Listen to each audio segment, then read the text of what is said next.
নমস্কার বন্ধুরা, আবারও চলে এসেছি আপনাদের সামনে এক হাড় হিম করা সত্য ঘটনা, ওভার নদীর রহস্যময় দেহ।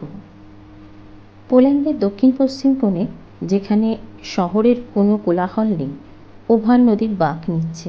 নদীর তীরে উঁচু পাইন এবং ওক গাছগুলি ছড়িয়ে আছে এবং বন্য ঘাসের সাথে পুরো এলাকা ঘেরা। দিনের আলোতে এই স্থানটি একাকী ও গাঢ় মনে হয়, যেন এটি একটি ভয়াবহ গোপনীয়তার কেন্দ্র। একদিন যখন 3 বন্ধু নদীর তীরে আড্ডা মারছিল, তখন নদীর তীরে একটি বস্তুকে তারা ভেসে উঠতে দেখে। তখন সূর্যের আলো হালকা মেঘের আড়ালে চলে গেছে, যেন প্রকৃতিরাও সেই রহস্যময় ঘটনার জন্য প্রস্তুত হচ্ছে। একজন বন্ধু তার মাছ ধরার রডটি দিয়ে বস্তুকে ঠেলা দিল। অমনি সামনে এসে পড়ল একটি মৃতদেহ। তাদের মনে এক ভয়ের ছায়া নেমে এলো। তাড়াতাড়ি তারা পুলিশকে খবর দিল। পুলিশ এসে জল থেকে মৃতদেহটি সাবধানতার সঙ্গে তুলে নিল।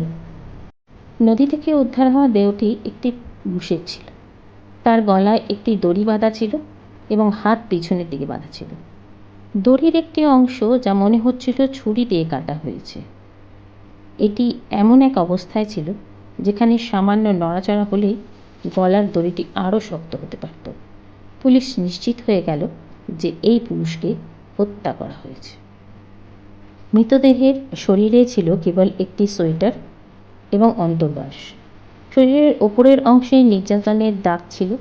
একজন প্যাথোলজিস্ট জানালেন যে মৃতদেহের অন্ত্রের মধ্যে খাবারের উল্লেখযোগ্য অভাব ছিল, যা নির্দেশ করে যে তাকে হত্যা করার আগে বহু দিন ধরে ক্ষুধার্ত রাখা হয়েছিল। পুলিশ প্রথমে ধারণা করেছিল যে তাকে শ্বাসরোধ করে হত্যা করা হয়েছে এবং পরে মৃত্যু ফেলে দেওয়া হয়েছে। কিন্তু একটি পরীক্ষায় দেখা গেল তার ফুসফুসে জল ছিল, যা নির্দেশ করে যে সে সম্ভবত জীবিত ছিল যখন তাকে নদীতে ফেলে দেওয়া হয়। এই নতুন তথ্য পুরো তদন্তকে নতুন মোড়ে নিয়ে গেল।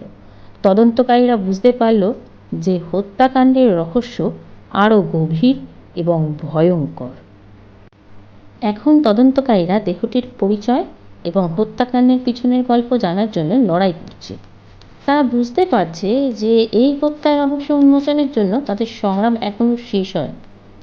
পুলিশ একটি নতুন উদ্দেশ্য নিয়ে এগিয়ে চলেছে, এই হত্যার নেপথ্যে আসল সত্য বের করে আনার জন্য। পুলিশ যখন মৃতদেহটি উদ্ধার করে, তখন তারা দেখতে পায় যে ভিকটিমের উচ্চতা দীর্ঘ, চুল সোজা এবং গা ডার্ক রঙের। সেই মৃতদেহের আকার ও বর্ণনা মিলিয়ে যায় ডারিউস জানিসজেভস্কি নামক এক ব্যবসায়ীর সাথে, যিনি ওভারসলাও শহরে বসবাস করতেন এবং তার স্ত্রী প্রায় 4 সপ্তাহ আগে তাকে নিখোঁজ বলে ঘোষণা করেছিলেন। তাকে সর্বশেষ 13ই নভেম্বর তার নিজের ছোট বিজ্ঞাপন সংস্থার অফিস থেকে বেরিয়ে আসতে দেখা গেছিল। পুলিশ যখন জানিসজেভস্কির স্ত্রীকে মৃতদেহটি চিনতে আসতে বলেন, তখন সে এতটাই দুঃখে বিধ্বস্ত ছিল যে মৃতদেহটি দেখতে আসতে পারেনি। পরিবর্তে জানিসজেভস্কির মা আসেন। তিনি দ্রুত তার ছেলের প্রবাহিত চুল এবং বুকের ওপর জন্মচিহ্ন চিহ্নিত করেন। পুলিশ একটি বৃহৎ তদন্ত শুরু করে। স্কুবা ডাইভাররা কাদা পানিতে ডুব দেয় প্রমাণ খুঁজতে। ফরেন্সিক বিশেষজ্ঞরা বনের মধ্যে তদন্ত করে। কয়েক ডজন সহযোগীকে জিজ্ঞাসা করা হয় এবং জানিসজেভস্কির ব্যবসায়িক নথিপত্র পরীক্ষা করা হয়, কিন্তু কিছুই পাওয়া যায়নি। জানিসজেভস্কির স্ত্রী জানিয়েছিলেন যে সে এমন একজন ব্যক্তি যে কারো সাথে ঝগড়া করতে পারে না, সে কাউকে ক্ষতিও করতে পারে না। 6 মাস পরে তদন্তটি বন্ধ করে দেওয়া হয়, কারণ অপরাধীকে খুঁজে পাওয়ার অক্ষমতা।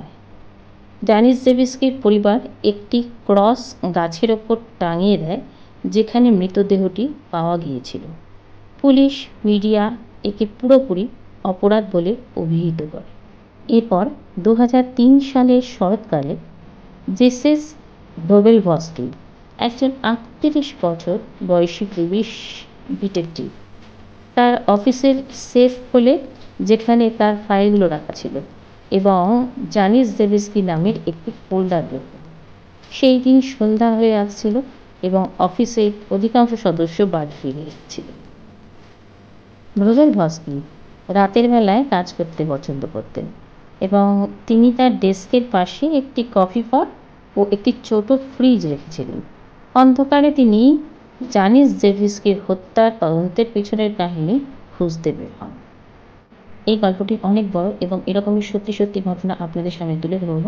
এর পরবর্তী অংশ আমি আপনাদের সামনে খুব শীঘ্রই নিয়ে আসবো, কিন্তু তার আগে আপনাদের চ্যানেলটিকে লাইক, সাবস্ক্রাইব এবং বেল আইকনটাকে দাবিয়ে রাখতে হবে যদি আপনারা এই গল্পটির কন্টিনিউয়েশন চান। Thank you very much.